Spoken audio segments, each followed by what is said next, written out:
Hello, আসসালামু আলাইকুম ভাই বোনেরা। আবারও আসলাম তোমাদের মাঝে। শুধু এক জায়গায় ভিডিও করি কেন, এক জায়গায় করি এই জন্য যে হচ্ছে বাইরে ভালো অন্ধকার তো, ডিউটি করি আসি, কাজকাম করি, সময় পাই না, সেই জন্য রাতের বেলায় একটু ভিডিও ছাড়ি। তোমাদের যদি ভালো লাগে, আমার কথাগুলো ভালো লাগে, আমি দিনাজপুরে রাখবো, আমাকে যদি ভালো লাগে আমার ভিডিওগুলো লাইক শেয়ার দিয়ে আমাকে সহযোগিতা করবেন।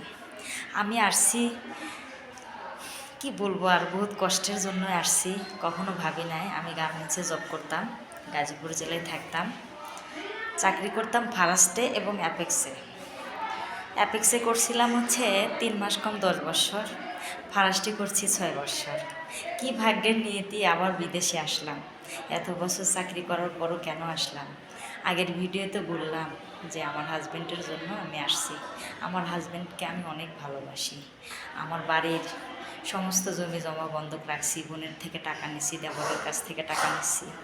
এগুলো শোধ করার জন্যই আমি দূর প্রবাসে পাড়ি দিছি। আপনারা দেখবেন ভাই বোনেরা, আমার লাইভটা যদি দেখতে পাও, লাইক শেয়ার দিয়ে আমাকে সহযোগিতা করবেন ইনশাআল্লাহ। আসসালামু আলাইকুম।